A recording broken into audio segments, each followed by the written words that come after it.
ಶ್ರೀ ಗುರು ಬಸವಲಿಂಗಾಯ ನಮಃ. ಬಸವ ಕಲ್ಯಾಣ ಅನುಭವ ಮಂಟಪ ಶರಣರ ನಾಡಿನಿಂದ ಇಡೀ ಭಾರತೀಯರೆಲ್ಲರಿಗೂ ಈ ಮುಂಜಾನೆಯ ಶರಣ. ಒಂದು ಬಸವಣ್ಣನವರ ವಚನ. ಓದಿನ ಹಿರಿಯರು, ವೇದದ ಹಿರಿಯರು, ಶಾಸ್ತ್ರದ ಹಿರಿಯರು, ಪುರಾಣದ ಹಿರಿಯರು ಇವರೆಲ್ಲರೂ ತಮ್ಮನ್ನೇ ಮೆರೆದರಲ್ಲದೆ ನಿಮ್ಮ ಮೆರೆದುದಿಲ್ಲ. ತಮ್ಮ ಮರೆತು ನಿಮ್ಮ ಮೆರೆದರೆ ಕೂಡಿಕೊಂಡಿರುವನು ನಮ್ಮ ಕೂಡಲ ಸಂಗಮ ದೇವ. 900 ವರ್ಷಗಳ ಹಿಂದೆ ಮಹಾತ್ಮ ಬಸವಣ್ಣನವರು ಅನುಭವ ಮಂಟಪ ಸ್ಥಾಪನೆ ಮಾಡಿ ಈ ಭಾರತ ದೇಶದಲ್ಲಿ ಈ ಕುತಂತ್ರವಾದಿಗಳು, ಈ ಸ್ವಾರ್ಥಿಗಳು, ಈ ಮನುವಾದಿಗಳು, ಈ ಕೊಂಡಿ ಮಂಚಣ್ಣ ವರ್ಗದವರು ಮಾಡಿರ್ತಕ್ಕಂಥ ಎಲ್ಲ ಹೊಲಸ ಅಜ್ಞಾನದ ಒಂದು ಶೋಷಣೆ ಮಾಡ್ತಕ್ಕಂಥ ಆಚರಣೆಗಳು ಕಂಡು ಬಸವಣ್ಣನವರು ಅನುಭವ ಮಂಟಪ ಸ್ಥಾಪನೆ ಮಾಡಿದರು. ಆ ಅನುಭವ ಮಂಟಪದ ಮೂಲಕ ಬ್ರಹ್ಮಾಂಡದ ಕುರುಹು ಆದ ಇಷ್ಟಲಿಂಗವನ್ನು ಕೊಡೋದ್ರ ಮೂಲಕ ಲಿಂಗಾಯತ ಧರ್ಮವನ್ನು ಸ್ಥಾಪನೆ ಮಾಡಿದ ಇತಿಹಾಸ ಇವತ್ತು ನಮಗೆ 25,000 ವಚನಗಳಲ್ಲಿ ಸಿಗುತ್ತವೆ. ಆದ್ದರಿಂದ ಇವತ್ತಿಗೂ ಕೂಡ 900 ವರ್ಷ ಕಳೆದು ಹೋದರೂ ಕೂಡ ಈ ಬಸವಣ್ಣನವರು ಸ್ಥಾಪಿಸಿದ ಲಿಂಗಾಯತ ಧರ್ಮಗಳಲ್ಲಿ ಅನೇಕ ವಚನಗಳಲ್ಲಿ ಲಿಂಗ ಲಿಂಗ ಲಿಂಗ ಪದಗಳು ಸಿಗುತ್ತೆ. ಅದಕ್ಕೆ ವೀರಶೈವ ಲಿಂಗಾಯತ ಅಂತೇಳಿ 2 ಹೆಸರಿಟ್ಟು ಈ ಲಿಂಗಾಯತ ಧರ್ಮ ಸರಳ ಜೀವನ, ಸಜ್ಜನಿಕೆ ಜೀವನ, ಯಾವುದೇ ದುಶ್ಚಟ, ದುರ್ಗುಣ, ದುರ್ನಡತೆ, ದುರ್ವಿಚಾರ ಎಲ್ಲವನ್ನು ಬಿಟ್ಟು ಆರೋಗ್ಯವಂತ ಶರೀರವನ್ನು ಇಟ್ಟುಕೊಳ್ಳಲು ಬರ್ತಕ್ಕಂಥ ಒಂದು ಧರ್ಮಕ್ಕೆ ಈ ವೀರಶೈವ ಎಂಬ ಒಂದು ಬಸವ ತತ್ವದ ವಿರೋಧಿಗಳು ಇವತ್ತು 900 ವರ್ಷಗಳ ಹಿಂದಿನ ಇತಿಹಾಸ ಇದ್ದರೂ ಕೂಡ ಇನ್ನೂ ಕೂಡ ಸತ್ಯಕ್ಕೆ ಸಹಕಾರ ಮಾಡುವ ಬದಲಾಗಿ ಸುಳ್ಳನ್ನು ಸೇರಿಸುವ ಕಾರ್ಯ ಮಾಡುತ್ತಾ ಜನಮನಗಳಿಗೆ ಅಜ್ಞಾನದಲ್ಲಿಟ್ಟುಕೊಂಡು ಗುಲಾಮರನ್ನಾಗಿಟ್ಟುಕೊಂಡು ದೇವರು, ಧರ್ಮ, ಮೂಢನಂಬಿಕೆಗಳ ಮೂಲಕ ಶೋಷಣೆ ಮಾಡ್ತಕ್ಕಂಥವನ್ನು ನಾವು ನೋಡುತ್ತಿದ್ದೇವೆ. ಇದು ಬಿಡಬೇಕವರು. ಯಾಕೆಂದರೆ ಇವತ್ತು ಜಗತ್ತೇ ತುಂಬ ಬಸವಣ್ಣನವರ ಅನುಭವ ಮಂಟಪದ ಶರಣರ ವಚನಗಳು ಎಲ್ಲರೂ ಓದುತ್ತಿದ್ದಾರೆ, ಅರ್ಥ ಮಾಡಿಕೊಳ್ಳುತ್ತಿದ್ದಾರೆ. ಆದ್ದರಿಂದ ಒಂದು ವೇಳೆ ಲೇಷನಿಸಿಕೊಂಡು ಒಂದೇ ದಿನ ಬದುಕುವುದಾದರೆ ಅವರೆಲ್ಲರೂ ಬದಲಾವಣೆ ಆಗಬೇಕು. ಬಸವಣ್ಣನವರನ್ನು ಧರ್ಮಗುರು ಅಂತೇಳಿ ಒಪ್ಪಿಕೊಳ್ಳಬೇಕಾಗುತ್ತದೆ. ಇವತ್ತೆಲ್ಲ ನಾಳೆ ಒಪ್ಪಿಕೊಳ್ಳಲೇಬೇಕಾಗುತ್ತದೆ. ಆದ್ದರಿಂದ ವೀರಶೈವ ಲಿಂಗಾಯತ ಹಿಂಗೆ 1000 ಸಲ ಹೇಳಿ ಜನರ ತಲೆಯಲ್ಲಿ ಕಸವನ್ನು ತುಂಬತಕ್ಕಂಥ ಗುಣಗಳನ್ನು ಬಿಡಬೇಕಂತೇಳಿ ಈ ವಿಡಿಯೋ ಮೂಲಕ ನಾನು ವಿನಂತಿಸಿಕೊಳ್ತಾ, ಇನ್ನೊಂದು ಅಲ್ಲಮ ಪ್ರಭುರವರ ವಚನ. ಅಘವಣಿ, ಪತ್ರಿ, ಪುಷ್ಪ, ಧೂಪ, ದೀಪ, ಆರತಿ, ನಿವಾಳಿಯಲ್ಲಿ ಪೂಜಿಸಿ ಪೂಜಿಸಿ ಪೂಜಿಸಿ ಬಳಲುತ್ತಿದ್ದಾರೆ ನೋಡಯ್ಯ. ಏನೆಂದರಿಯರು ಎಂತೆಂದರಿಯರು, ಜನ ಮರಳು ಜಾತ್ರೆ ಮರಳು ಎಂಬಂತೆ ಎಲ್ಲರೂ ಪೂಜಿಸಿ ಏನನ್ನೂ ಕಾಣದೆ ಲಯವಾಗಿ ಹೋದರು ಗುಹೇಶ್ವರ. ಅಲ್ಲಮ್ಮ ಪ್ರಭುರವರು ಕಳಕಳಿ ನೋಡಿ.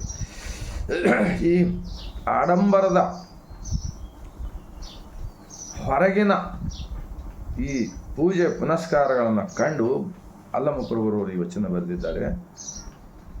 ಅಘವಣಿ, ಪತ್ರಿ, ಪುಷ್ಪ ಅಂದರೆ ಬೇಕಾದಷ್ಟು ಹೂಗಳು, ಪತ್ರಿಗಳು, ಆ ಬಾವಿ ಒಳಗಿನ ಯಾರು ಮುಟ್ಟಲಾರಕ್ಕಿಂತ ಮೊದಲಿನ ನೀರು ಒಳ್ಳೆದಿರ್ತಂತ ತಂದುಕೊಂಡು ಪೂಜೆಗಳನ್ನು ಮಾಡಿಸಿ ಅಂತರಂಗದ ದೇವನನ್ನು ಮರೆಸುವ ಪ್ರಯತ್ನ ಕೂಡ ಇದೇ ವೀರಶೈವರು ಮಾಡುತ್ತಿದ್ದಾರೆ ಅಂಥೇಳಿ ಎಲ್ಲ ವಚನಗಳನ್ನು ಓದಿದ ಬಳಿಕ ನಮಗೆ ಅರ್ಥವಾಗುತ್ತದೆ.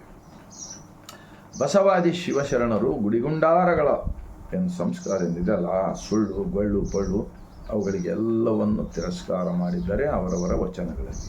ಅವರೆಲ್ಲರೂ ಮಣ್ಣು ಬಿಟ್ಟು ಮಡಿಕೆ ಇಲ್ಲ, ತನ್ನ ಬಿಟ್ಟು ದೇವರೆಲ್ಲ ಅಂತೇಳಿ ಕಠೋರದಿಂದ ನಂಬಿ ಬದುಕಿದ ನಮ್ಮ ಶರಣರ ವಿಚಾರಗಳಿಗೆ ಹಾಳು ಮಾಡುವ ಕಾರ್ಯ ಯಾರು ಮಾಡ್ತಾ ಇದ್ರಲ್ಲ, ನಿಜವಾಗಿರ್ತಕ್ಕಂತಹ ದೇಶದ್ರೋಹಿಗಳು, ರಾಷ್ಟ್ರದ್ರೋಹಿಗಳು ನೀವೇ ಆಗುತ್ತೀರಿ. ಮುಗ್ಧ ಜನರಿಗೆ ಮೋಸ ಮಾಡುವುದನ್ನು ಬಿಡಿ. ಬಸವಣ್ಣನವರನ್ನು ಧರ್ಮಗುರು ಅಂತೇಳಿ ಒಪ್ಪಿಕೊಳ್ಳಿರಿ. ಆನಂತರ ನಿಮಗೂ ಮುಕ್ತಿ ಸಿಗುತ್ತದೆ ಮತ್ತು ಸಮಾಜಕ್ಕೂ ಕೂಡ ಒಳ್ಳೆಯದಾಗುತ್ತದೆ ಅಂತ ಹೇಳ್ತಾ, ಈ 2 ವಚನಗಳು ಹೇಳುತ್ತಾ ನಾನು ನಿಮ್ಮೆಲ್ಲರಲ್ಲಿ ವಿನಂತಿ ಮಾಡಿಕೊಳ್ತೇನೆ. ಶಾಶ್ವತವಾಗಿರ್ತಕ್ಕಂಥ ಜಗತ್ತಿಗೆ ಒಂದೇ ಒಂದು ದೇವರು. ಆ ದೇವನಿಗೆ ಗುಡಿ ಇಲ್ಲ, ಮೂರ್ತಿ ಇಲ್ಲ, ಜಾತ್ರೆ ಇಲ್ಲ, ಏನಿಲ್ಲ. ಆದ್ದರಿಂದ ಬಸವಾದಿ ಶರಣರ ವಿಚಾರಗಳು ಏನು ಹೇಳುತ್ತವೆ? ನಿಮ್ಮ ಅರಿವೇ ನಿಮಗೆ ಗುರು, ದೇಹವೇ ದೇವಸ್ಥಾನ, ಕಾಯಕವೇ ಕೈಲಾಸ. ಈ ಸತ್ಯವನ್ನು ಅರಿತುಕೊಳ್ಳಲಾರದೆ ನಾವು ಸೃಷ್ಟಿಕರ್ತನ ಅನ್ನವನ್ನು ಎಲ್ಲವನ್ನು ಇಳೆ ನಿಮ್ಮ ದಾನ, ಬೆಳೆ ನಿಮ್ಮ ದಾನ, ಸುತ್ತಿ ಸುಳಿದು ಬೀಸುವ ಗಾಳಿ ನಿಮ್ಮ ದಾನ, ಎತ್ತು ನಿಮ್ಮ ದಾನ, ಬಿತ್ತು ನಿಮ್ಮ ದಾನ, ನಿಮ್ಮ ದಾನವನ್ನುಂಡು ಅನ್ಯರ ಹೊಗಳುವ ಕುನ್ನಿಗಳ ನಾನೆಂಬೆ ರಾಮನಾಥ ಅಂತ ಹೇಳಿ ನಮ್ಮ ಹಿರಿಯ ಶರಣರು ಜೇಡರ ದಾಸಿಮಯ್ಯರವರು ಕೂಡ ಹೇಳಿದ್ದಾರೆ. ಇನ್ನೊಂದು ಬಸವಣ್ಣನವರ ವಚನ, ಭಕ್ತರ ಕಂಡರೆ ಬೋಳ ಪಿರಯ್ಯ, ಸವಣರ ಕಂಡರೆ ಬತ್ತಲೆ ಪಿರಯ್ಯ, ಹಾರುವರ ಕಂಡರೆ ಹರಿನಾಮ ಎಂಬುವರಯ್ಯ, ಅವರವರ ಕಂಡರೆ ಅವರವರಂತೆ ಸೂಳೆಗೆ ಹುಟ್ಟಿದವರು ಎನಗೊಮ್ಮೆಯೂ ತೋರದಿರಯ್ಯ. ಕೂಡಲ ಸಂಗಮ ದೇವನ ಪೂಜಿಸಿ ಅನ್ಯ ದೈವಗಳಿಗೆ ಎರಗಿ ಭಕ್ತರೆನಿಸಿಕೊಂಬ ಅಜ್ಞಾನಿಗಳ ನಾನೆಂತೂ ನಂಬುವೆನಯ್ಯ ಕೂಡಲ ಸಂಗಮ. ನಿಜಕ್ಕೂ ಕೆಲವು ವಚನಗಳು ಬಸವಣ್ಣನವರು ಬಹಳ ಕಠೋರವಾಗಿ ಬರೆದಿದ್ದಾರೆ. ಅಂಬಿಗರ ಚೌಡಯ್ಯನವರು, ಮಡಿವಾಳ ಮಾಚಯ್ಯನವರು ಇದೆಲ್ಲರೂ. ಅಂದರೆ ಅವರ ಉದ್ದೇಶ ಏನಿತ್ತಪ್ಪ ಅಂದರೆ, ಆ ವಚನಗಳು ಸ್ವಲ್ಪ ಕಹಿಯಾಗಿದ್ದರೂ ಕೂಡ ನಾವು ಯಾವ ಜಗದೀಶ ಇಡೀ ಜಗವ ಸುತ್ತಿರುವುದು ನಿನ್ನ ಮಾಯವಯ್ಯ ಅಂತ ಏನು ಹೇಳಿದಾರಲ್ಲ, ಕರಿಯ ಕನ್ನಡಿ ಒಳಗೆ ಅಡಗಿದಂತೆ ಎನ್ನೊಳಗೆ ನೀನು ಅಡಗಿದೀ ಕೂಡಲ ಸಂಗಮ. ಸುಳ್ಳಿದೆನಾ? ಎಂತಹ ಪಾಪಿ ಇರಲಿ, ಕೋಪಿ ಇರಲಿ, ಏನೇ ಇರಲಿ, ಆ ವ್ಯಕ್ತಿ ಈ ಭೂಮಿ ಬಿಟ್ಟು ಹೋಗೋದಕ್ಕೆ ಮುಂಚೆ ಬಸವಣ್ಣವರು ಹೇಳಿದಂತೆ ನೆರೆಕೆನ್ನೆಗೆ ತೆರೆಗಲ್ಲಕ್ಕೆ ಶರೀರ ಗೂಡು ಹೋಗುವುದ ಮುನ್ನ, ಹಲ್ಲು ಹೋಗಿ ಬೆನ್ನು ಬಾಗಿ ಅನ್ಯರಿಗೆ ಹಂಗಾಗದ ಮುನ್ನ, ಕಾಲ ಮೇಲೆ ಕೈಯನ್ನು ಊರಿ ಕೋಲು ಹಿಡಿಯದ ಮುನ್ನ, ಮುಪ್ಪಿನಿಂದೊಪ್ಪು ಅಳಿಯದ ಮುನ್ನ, ಮೃತ್ಯು ಮುಟ್ಟದ ಮುನ್ನ ಧ್ಯಾನಿಸಿ ಪೂಜಿಸೂ ನಮ್ಮ ಕೂಡಲ ಸಂಗಮ. ಎಂತಹ ಕಳಕಳಿ ಇತ್ತು ಬಸವಣ್ಣನವರಿಗೆ. ಇವತ್ತ ಈ ವೀರಶೈವ ಎಂಬುವರಿಗೆ ನಾನು ವಿನಂತಿ ಮಾಡಿಕೊಳ್ತಾ ಇದ್ದೀನಿ, ನೀವು ಮುಗ್ಧ ಜನರಿಗೆ ಬಹಳಷ್ಟು ಮೋಸ ಮಾಡುತ್ತಾ ಬಂದಿರಿ. ನಮಗೆ ವಚನಗಳನ್ನು ಓದಿದ ಬಳಿಕ ಅರ್ಥವಾಗುತ್ತಿದೆ. ಪ್ರತಿಯೊಂದು ಗ್ರಾಮ ಪಟ್ಟಣಗಳಲ್ಲಿ ಗುಡಿಗುಂಡಾರಗಳನ್ನು ಕಟ್ಟುವ ಬದಲಾಗಿ ಬಸವ ಮಂಟಪಗಳು, ಅನುಭವ ಮಂಟಪಗಳು ಕಟ್ಟಿ ಅಲ್ಲಿ ವಚನಗಳ ಚಿಂತನೆ ನಡೆಯಲಿ, ಅಲ್ಲಿ ದಿನನಿತ್ಯ ಪ್ರಾರ್ಥನೆ ನಡೆಯಲಿ, ಅಲ್ಲಿ ದೇಹವೇ ದೇವಾಲಯ ಅಂತೇಳಿ ಜನಮನಕ್ಕೆ ಮುಟ್ಟಿಸುವ ಕಾರ್ಯ ನಿಮ್ಮದಾಗಿತ್ತು. ಈ ಲಿಂಗಾಯತ ಎಲ್ಲ ಒಳಪಂಗಡದವರು ನಿಮಗೆ ಮಠ ಕೊಟ್ಟಿದ್ದಾರೆ, ಹೊಲ ಕೊಟ್ಟಿದ್ದಾರೆ, ಕಾರ್ ಕೊಟ್ಟಿದ್ದಾರೆ. ಆದರೆ ನೀವು ಮೋಸ ಮಾಡಿ ಸುಳ್ಳು ಹೇಳಿ ಬದುಕ್ತಾ ಇದ್ದೀರಲ್ಲ, ಸುಳ್ಳು ಹೇಳಿ ಬದುಕ್ತಾ ಇದ್ದೀರಲ್ಲ, ನಾವು ನೋಡ್ತಾ ಇದ್ದೀವಿ.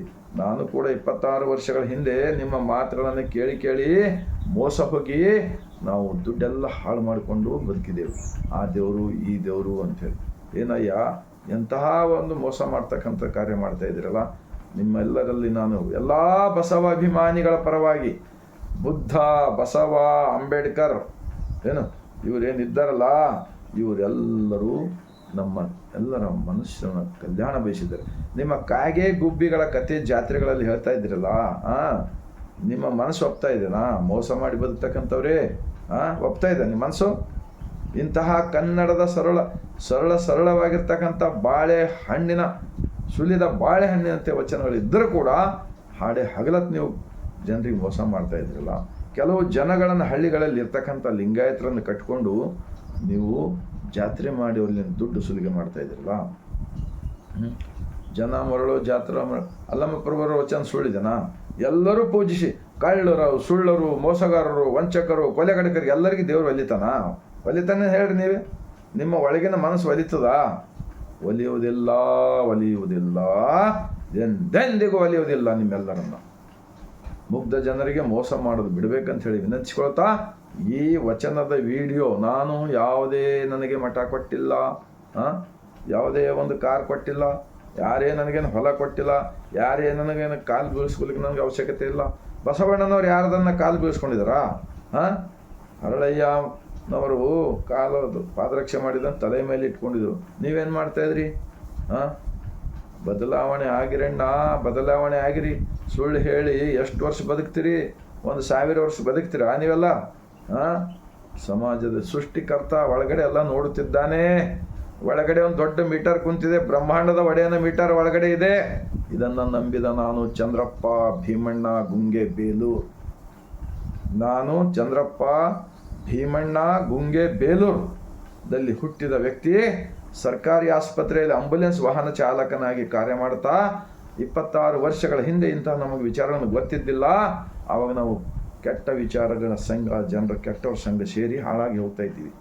ಬಸವಣ್ಣನವರ ವಚನಗಳು ಇವತ್ತು ನಮ್ಮ ಎದುರು ಶರಣರಿಲ್ಲ, ಆದರೆ ಅವರೆಲ್ಲರೂ ನಾನು ನಂಬಿದ್ದೇನೆ ವಚನಗಳಲ್ಲಿ ಬಸವಾದಿ ಶರಣರು ಜೀವಂತವಾಗಿದ್ದಾರೆ, ಜೀವಂತವಾಗಿದ್ದಾರೆ, ಜೀವಂತವಾಗಿದ್ದಾರೆ ಎಂದು ನಂಬಿದ್ದೇನೆ. ನಮ್ಮಿಂದ ತಪ್ಪು ಮಾಡುವುದು ಸಹಜ, ಆದರೆ ನಮಗೆ ತಿದ್ದಿಕೊಳ್ಳಲು ನಮಗೆ ಕಾಶಿಗೆ ಹೋಗಬೇಕಾಗಿಲ್ಲ, ಧರ್ಮಸ್ಥಳಕ್ಕೆ ಹೋಗಬೇಕಾಗಿಲ್ಲ, ತೀರ್ಥಕ್ಷೇತ್ರಗಳಿಗೆ ಹೋಗಬೇಕಾಗಿಲ್ಲ. ಇವೆಲ್ಲವೂ ಕೂಡ ಜನರ ಅಜ್ಞಾನದಲ್ಲಿಟ್ಟು ಮೈಗಳ್ಳರು, ಏನು ಕಾಯಕ ಮಾಡಲಾರದ ವ್ಯಕ್ತಿಗಳು, ಹೆಂಡತಿ ಮಕ್ಕಳನ್ನು ಸಲುವಲಾರದೆ ಗಡ್ಡ ಬಿಟ್ಟುಕೊಂಡು ಗುಡ್ಡಕ್ಕೆ ನಮಗೆ ಹೋಗಂತೇಳಿ ನಮ್ಮ ಬಸವಣ್ಣನವ್ರು ಹೇಳಿಲ್ಲ. ನಾವು ಎಲ್ಲಿ ಇದ್ದೀವಿ, ನಮ್ಮ ಮನೆಯೇ ಅಂಗಳವೇ ವಾರಣಾಸಿ, ನಮ್ಮ ದೇಹವೇ ದೇವಸ್ಥಾನ ಅಂತ ಹೇಳಿದಾರಲ್ಲ, ಇದು ಸುಳ್ಳಿದೆನಾ? ಚರ್ಚೆಗೆ ಬರ್ರಿ ನೋಡೋಣ. ಬಸವ ಕಲ್ಯಾಣದಲ್ಲಿ 10 ಲಕ್ಷ ಜನರಿಗೆ ಸೇರಿಸಿ ನೋಡೋಣ. ನಾವು ಒಬ್ಬನೇ ನಿಮಗೆಲ್ಲರಿಗೂ ಉತ್ತರ ಕೊಡ್ಲಿಕ್ಕೆ ತಯಾರಿದ್ದೀನಿ. ಯಾಕೆಂದರೆ ನಾನು ಈ ಅಹಂಕಾರದ ಮಾತಾಡ್ತಾ ಇಲ್ಲ. ಸಮಾಜಕ್ಕೆ ಎಷ್ಟು ಸುಳ್ಳು ಹೇಳ್ತಾ ಇದ್ರಪ್ಪ. ಈ ಮನುವಾದಿಗಳು 10-12 ವರ್ಷದಿಂದ ದೇಶ ತುಂಬ ಜಗಳ ಹಚ್ಚಿಬಿಡ್ತಾ ಇದ್ದಾರೆ. ಎಲ್ಲ ಕಡೆ ಜಗಳ.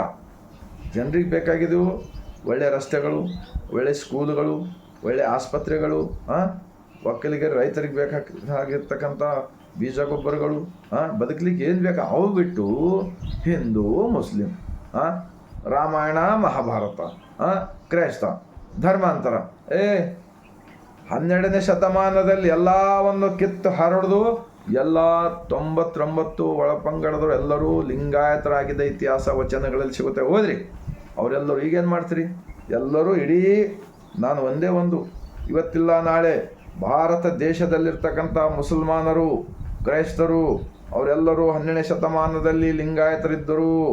ಈಗ ಮತ್ತೆ ಅವರೆಲ್ಲರೂ ಲಿಂಗಾಯತರಾಗಲಿದ್ದಾರೆ. ಅನುಭವ ಮಂಟಪ, ಬಸವ ಕಲ್ಯಾಣದಲ್ಲಿ ಕಟ್ತಕ್ಕಂಥ ಅನುಭವ ಮಂಟಪಕ್ಕೆ ಬರಲಿದ್ದಾರೆ. ಆವಾಗ ನೀವೇನು ಮಾಡ್ತೀರಿ? ಆವಾಗ ಧರ್ಮಾಂತರ ಅದು ಇದು ಅಂತಿರಲ್ಲ. ನಿಮ್ಮದು ಒಳ್ಳೇದಿರ್ತಿತ್ತಪ್ಪ ಅಂದ್ರೆ ಅವ್ರು ಬೇರೆ ಬೇರೆ ಧರ್ಮಗಳು ಯಾಕೆ ಮಾಡ್ಕೋತಾ ಇದ್ರಪ್ಪ? ಈಗ ನಾನು ಮುಂದಿನ ದಿನಗಳಲ್ಲಿ ಗ್ಯಾರಂಟಿ ಹೇಳ್ತೀನಿ, ಈ ಜೈನ, ಸಿಖ್, ಬೌದ್ಧ, ಕ್ರೈಸ್ತ, ಮುಸ್ಲಿಮ ಇವರೆಲ್ಲರೂ ಏನಿದ್ದಾರಲ್ಲ, ಎಷ್ಟು ಧರ್ಮಗಳಿವೆ ಸರ್ಕಾರ ಮಾನ್ಯತೆ, ಅವರೆಲ್ಲರೂ ಕೂಡ ಬಸವಣ್ಣನವರ ತತ್ವಕ್ಕೆ ಬರುತ್ತಾರೆ. ಅವಾಗೇ ನಿಮ್ಮ ಗುಡಿಗಳಲ್ಲಿ ನೀವೇ ಕುಳಿತುಕೊಳ್ಳಿರಿ. ನಮಗೆ ಅನುಭವ ಮಂಟಪವಿದೆ.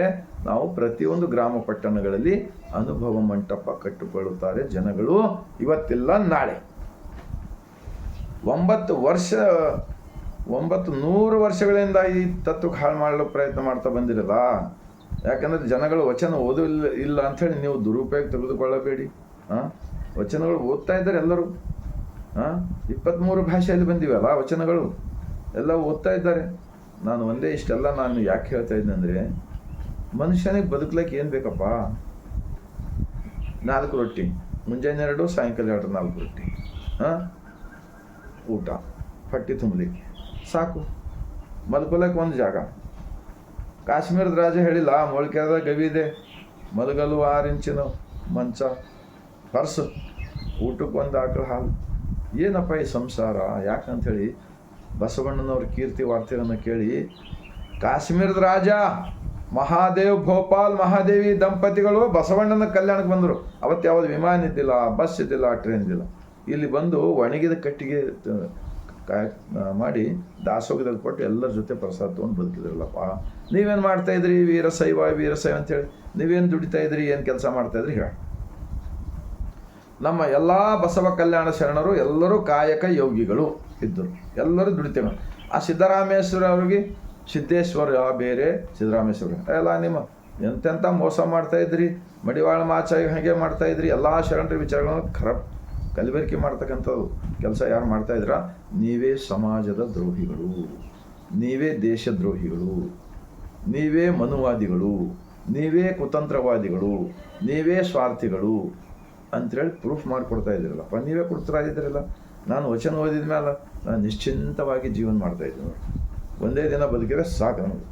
ಸತ್ಯ ಶರಣರ ವಿಚಾರಗಳು, ಸೃಷ್ಟಿಕರ್ತನ ತತ್ವ ತಿಳ್ಕೊಂಡು ಬದುಕ್ತಕ್ಕಂಥ ವ್ಯಕ್ತಿಗೆ 100 ವರ್ಷ ಬದುಕಬೇಕಂತ ಆಸೆ ಇರುವುದಿಲ್ಲ. ಇದು ಮೊದಲು ಅರ್ಥ ಮಾಡಿಕೊಳ್ಳಿ. ಇಷ್ಟೆಲ್ಲ ನಾನು ಭಾವುಕಾಗಿ ಈ ವಿಡಿಯೋ ಮಾಡಿದ್ದೀನಿ. ಇವತ್ತ ದೆಹಲಿಯಿಂದ ಹಿಡಿದುಕೊಂಡು ಎಲ್ಲ ರಾಜ್ಯಗಳಲ್ಲಿ ಇರ್ತಕ್ಕಂಥ ಮಂತ್ರಿಗಳು, ಪ್ರಧಾನಮಂತ್ರಿಗಳು, ರಾಷ್ಟ್ರಪತಿಗಳು, ಉಪರಾಷ್ಟ್ರಪತಿಗಳು, MLA, MP, ಬಸವಣ್ಣನವ್ರು ಪ್ರಧಾನಮಂತ್ರಿ ಇದ್ರಲ್ಲಪ್ಪ, ಅವ್ರಿಗೆ ನಿಮ್ಮ ಥರ ಮಾಡಿದಾರ. ಎಲ್ಲ ರಾಜಕಾರಣಿಗಳೇ ನೀವೆಲ್ಲರೂ ವಚನಗಳನ್ನು ಓದಿರಿ. ಮತ್ತು ಈ ಧರ್ಮದ ಬೋಧನೆ ಮಾಡ್ತಕ್ಕಂಥವ್ರು ಏನಿದ್ರಲ್ಲ, ವಚನಗಳಲ್ಲಿ ಏನಾದರೂ ಸತ್ಯ ಇಲ್ವಾ ಹೇಳೋ ನೋಡೋಣ. ಚರ್ಚೆಗೆ ಬನ್ನಿ ನೋಡೋಣ, ಚರ್ಚೆಗೆ ಬನ್ನಿ.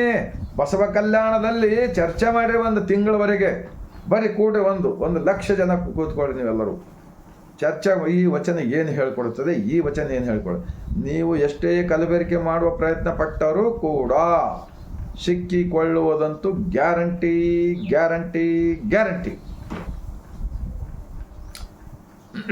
ಅಂತ ಹೇಳ್ತಾ, ನಾನು ನುಡಿದರೆ ಮುತ್ತಿನ ಹಾರದಂತಿರಬೇಕು. ಕಂಡ ಭಕ್ತರಿಗೆ ಕೈ ಮುಗಿಯುವ, ಕಂಡ ಭಕ್ತ ಅಂದರೆ ನಡ್ಕೋತಾ ಹೋಗೋರಿಗೆ ಆ ಕಡೆ ಅಂಥವರಲ್ಲ. ದೇಹವೇ ದೇವಸ್ಥಾನವೆಂದು ನಂಬಿ ಬದುಕ್ತಕ್ಕಂಥ ವ್ಯಕ್ತಿ ಯಾರಾದರೂ ನಮಗೆ ಎದುರು ಸಿಕ್ಕರೆ ಸಾಕ್ಷಾತ್ ದೇವಸ್ಥಾನ, ನಡೆದಾಡುವ ದೇವಸ್ಥಾನ ಅಂತೇಳಿ ನಂಬಿ ಶರಣಾಗಿ ಅಂತ ಹೇಳಿದಾರಲ್ಲಪ್ಪ. ಅವರು ತಿಳ್ತಾ ಇಲ್ಲ ನಿಮ್ಗೆ. ಅದಕ್ಕೆ ಬದಲಾವಣೆ ಆಗಬೇಕು. ನಮಗೂ ಗೊತ್ತಿದ್ದಿಲ್ಲ ಮೊದಲು, ಏನೇನೋ ಮಾಡಿದ್ದೀವಿ. ನಾವು ಬದಲಾವಣೆ ಆಗ್ತಾಯಿದ್ದೀವಿ. ಸ್ವಲ್ಪ ನೀವು ಬದಲಾವಣೆ ಆಗಿ. ಈ ಭಾರತ ದೇಶ, ಆ ಎಲ್ಲ ದೇಶಗಳಲ್ಲಿ ಕೊಲೆಗಡಕರು ಯುದ್ಧ ಮಾಡಿ ಸಾಯ್ತಾ ಇದ್ದಾರೆ. ಸಣ್ಣ ಮಕ್ಕಳನ್ನು ಕೊಲೆ ಮಾಡ್ತಾ ಇದ್ದಾರೆ. ದೊಡ್ಡ ಎಲ್ಲ ಕಟ್ಟಡಗಳು, ಗ್ಯಾಸ್ ಸಿಗ್ತಕ್ಕಂಥದ್ದು, ಪೆಟ್ರೋಲ್, ಡೀಸೆಲ್ ಎಲ್ಲವನ್ನು ಹಾಳು ಮಾಡ್ತಾ ಇದ್ದಾರೆ. ಆ ಮಂಗ್ಯಗಳು ಕೂಡ ಬಸವಣ್ಣನವರ ಶರಣರ ವಚನಗಳಿಂದ ಅವರಿಗೂ ಕೂಡ ಸುಧಾರಿಸಿಕೊಳ್ಳಲು ಬರುತ್ತದೆ. ಕೊಲ್ಲುವವನೇ ಮಾದಿಗನು, ಹೊಲಸು ತಿಂಬುವವನೇ ಹೊಲಿಯ. ಕುಲವೇನು ಇವಂದಿರ, ಕುಲವೇನು ಸಕಲ ಜೀವಾತ್ಮರಿಗೆ ಲೇಸನ್ನೇ ಬಯಸುವ ನಮ್ಮ ಕೂಡಲ ಸಂಗನ ಶರಣರೇ ಕುಲಜರು ಅಂತೇಳಿ ಸರ್ಟಿಫಿಕೇಟ್ ಕೊಟ್ಟಿದ್ದಾರೆ ಬಸವಣ್ಣವರು, ಪ್ರಧಾನಮಂತ್ರಿ. ಇವತ್ತಿನ ಈ ವಿಡಿಯೋ ಬಹಳ ದೊಡ್ಡದಾದ್ರೂ ಪರವಾಗಿಲ್ಲ.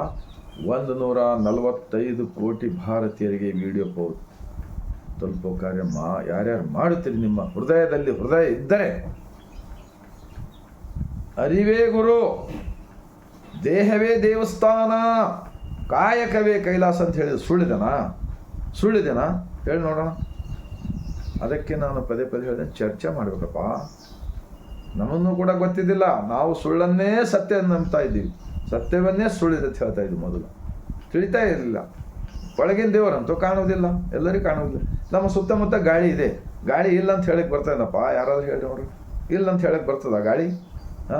ಗಾಳಿ ಇದ್ದಿಲ್ಲ ಅಂದ್ರೆ ಈ ಭೂಮಿ ಮೇಲೆ ಯಾವ ಜೀವರಾಶಿನೂ ಬದುಕಲ್ತಮ್ಮ ಏನು? ಅದೇ ಥರ ನಮ್ಮ ಬಸವಾದಿ ಶಿವಶರಣರು ಕಂಡ ಅರಿತು ಬದುಕಿದ ದೇವರು ಅಂತರಂಗದ ನಿರಾಕಾರ, ದೇಹವೇ ದೇವಾಲಯ. ಈ ಒಳಗಿನ ದೇವ್ರು ಹೋದ್ನಂದ್ರೆ 6 ಫೀಟ್ ಜಾಗದಾಗ ಬೇಗ ಹಾಕಂತ ಹೇಳ್ತಾರೆ, ಗೊತ್ತಾ? ಈ ಕಣ್ಣು, ಕಿವಿ, ಮೂಗು, ನಾಲಿಗೆ, ಚರ್ಮ ಯಾರಿಂದ ಕೆಲಸ ಮಾಡ್ತಾ ಇವೆ? ಒಳಗಿನ ಏನಿದ್ದಾನಲ್ಲ ಇವ ಇದ್ದಾನಂತ ಹೇಳ್ಯಾರ ಮಾಡ್ತಾ ಇದೆ. ಇಷ್ಟು ತಿಳಿಯೋದಿಲ್ಲ ನಿಮ್ಗೆ, ಎಷ್ಟು ತಿಳಿಯಲ್ಲ. ಮತ್ತು ಮೆರೆಸ್ಕೋತಿರಲ್ಲಪ್ಪ, ಎಲ್ಲ ಮಂದಿ ಪಾಪ ಕಾಲು ಬಿದ್ದು ದುಡ್ಡು ಕೊಡ್ತಾ ಇದ್ದಾರಲ್ಲ ನಿಮಗೆಲ್ಲ. ಬಸವಾದಿ ಶರಣರು ನಾಳಿನ ಸಲ ಒಂದು ನ್ಯಾಯ ಪೈಸನ ಇಟ್ಕೊಂಡಿಲ್ಲ ಅವರು. ಹಣ್ಣಿನೊಳಗೆ ಒಂದು ಹೊರೆ, ಅನ್ನದೊಳಗೆ ಒಂದು ಹೋಗೋಣ ಬಸವಣ್ಣವ್ರ ವಚನ ಓದ್ರಿ. ಅದಕ್ಕೆ 145 ಕೋಟಿ ಭಾರತೀಯರಿಗೆ ಇಂತಹ ವಿಚಾರಗಳನ್ನು ತಲುಪೋ ಕಾರ್ಯ ಯಾರ್ಯಾರು ಮಾಡ್ತಿರಲ್ಲ ಈ ಭೂಮಿಗೆ, ನಿಮಗೆ ಎಲ್ಲಿ ಯಾವ ತೀರ್ಥಕ್ಷೇತ್ರ ಅಲ್ಲಿ ಇಲ್ಲಿ ಹೋಗಿ ಗಲ್ಲ ಬಡ್ಕೋ ಅವಶ್ಯಕತೆನೇ ಇಲ್ಲ. ನೀವು ಎಲ್ಲಿ ಇದ್ದೀರಿ ಅಲ್ಲೇ ತಂದೆ ತಾಯಿಯಲ್ಲಿ ದೇವ್ರು ಕಾಣಲಿ, ಗಂಡ ಹೆಂಡತಿ ಪ್ರೀತಿಯಿಂದ ಬದುಕ್ರಿ. ನಮ್ಮ ಬಸವಣ್ಣನವ್ರು ಕಟ್ಟಿದ ಧರ್ಮ ಸನ್ಯಾಸಿ ಧರ್ಮ ಅಲ್ಲಪ್ಪ. ಸನ್ಯಾಸಿ ಧರ್ಮ ಅಲ್ಲ ಅಲ್ಲ ಅಲ್ಲ, ಸಂಸಾರಿಕ ಧರ್ಮವಿದೆ. ಎಲ್ಲ ಪ್ರಾಣಿ ಪಕ್ಷಿಗಳು ಕೂಡ ಸಂಸಾರ ಮಾಡ್ತಾವಲ್ಲ,